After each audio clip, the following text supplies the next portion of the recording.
I'm Richard Hunt. I'm a sculptor, and I'm here at the Marshall Fredericks Museum in connection with an exhibition of mine that's opening today. In talking about having a show here, we had to come up with a title, and I just thought, well, here we are, now 13 years into the 2000s, and just sort of to survey some of what I've been about in this period of time seemed an interesting idea.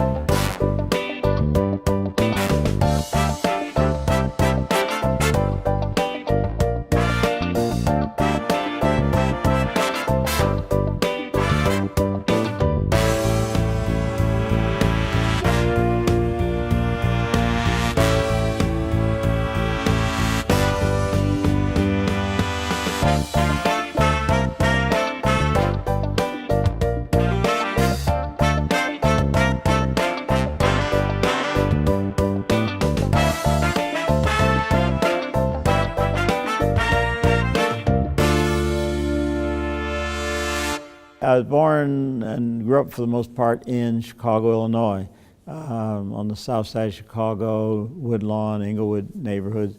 And for a time, though, we moved to an area where my mother was from, Galesburg, Illinois. So I had some sort of small Midwestern town experience as well.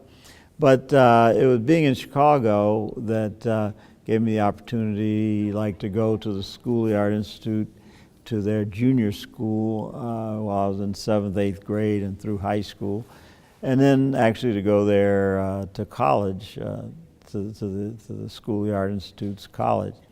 And one thing led to another, from being interested in drawing and painting to then, when I was a sophomore in high school, taking a sculpture class and finding that was the most interesting thing for me, sculpture, working three-dimensionally. In that time, it was modeling in clay and plaster. But then as I got into my second year of college, I saw work done directly in metal, and that intrigued me even more, and I determined that would be what I would do, and have been doing it for the last almost 60 years. I feel I was, lucky when I first started out to, come to the attention of some people who could, by choosing my work, give me a prize or a fellowship, give me a leg up, so to speak, and a certain kind of recognition then that made you appear to other people sort of worth their interest, whether in looking at or purchasing your work or whatever. I don't know that I did anything except what I could do. As a young person, drawing and painting, once I got into sculpture, that was what I wanted to do most. The reward of people being interested and reacting positively to what you do is that you get to do more. Since I've been doing that for 60 years, I think, that's the positive kind of outcome from my interests and endeavors. One thing to say about this particular exhibition is that it's, in a way, a first one that has sort of condensed the time frame. In recent years, I've tended to have exhibitions that had even very early, middle, and recent pieces. And then others that might even be confined to a single theme. And whereas this one is about a certain period, like the beginning of this century. Okay, so it focuses, almost half and half, which is a balance I like to strike between the public work I do and the private work that I do. There are works that I just do that are just developed as self-generated without, the idea of interacting with somebody else like I do during the process of doing a commission sculpture.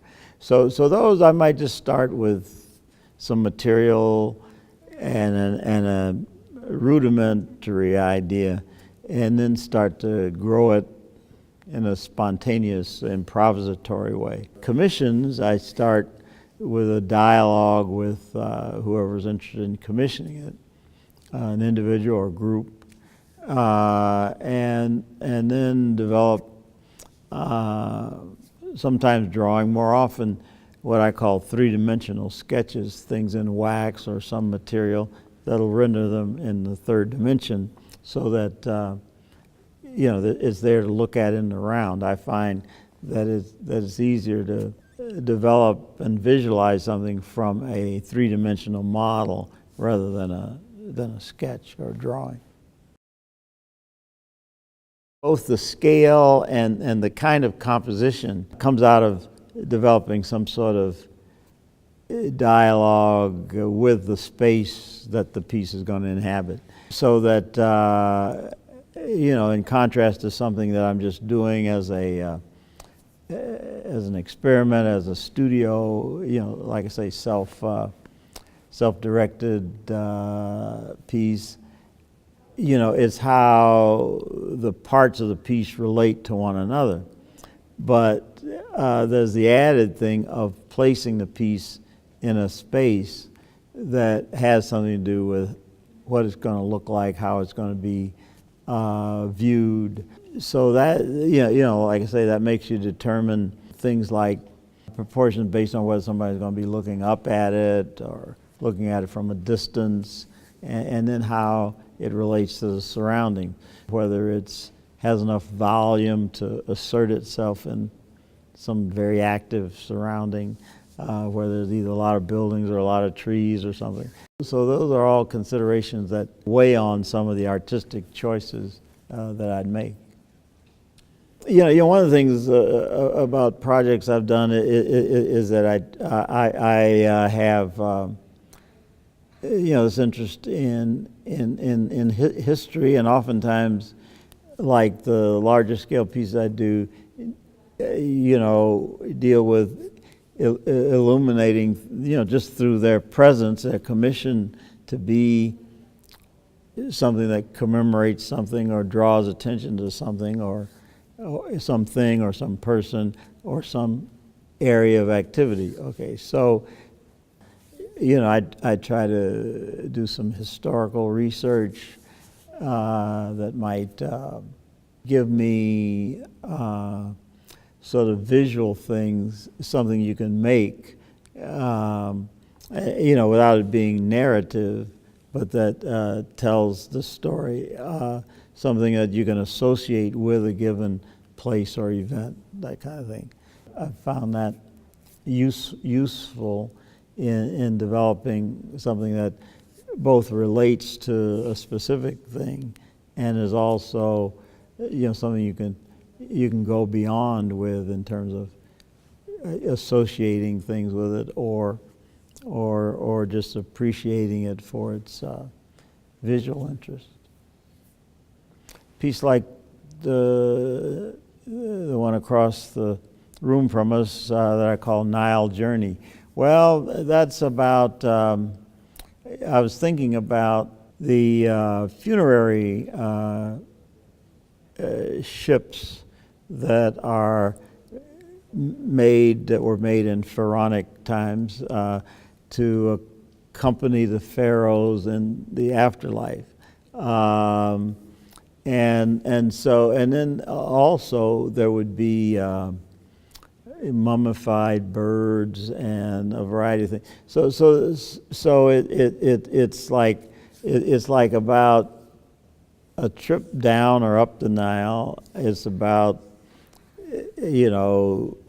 life and the afterlife, the interface there, and about kind of the history of development in what known as Egypt, and how Sudan and all played a part earlier on. And as a matter of fact, how Nubia was developed more developed at an early stage than Egypt. So all those things are going through my mind when I was making that. It's not like it's specific in a lot of details about things derived from looking at Egyptian artifacts, but it's to me about that, and other people can read that into it or not. But I think in the end, it's a piece that has a sense of movement and a little bit of elegy in it. Well, I hope they see it as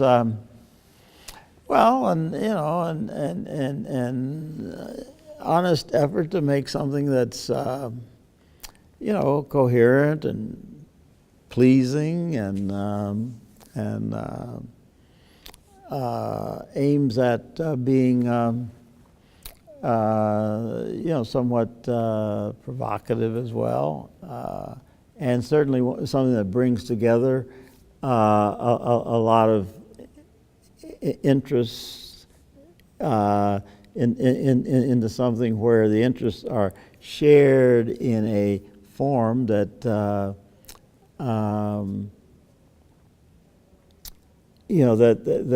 that can have multiple associations, both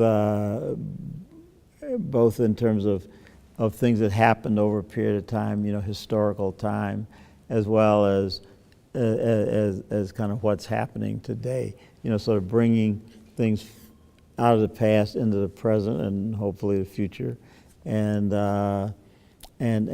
showing how they interact in a way that more often than not I hope is congenial, harmonious.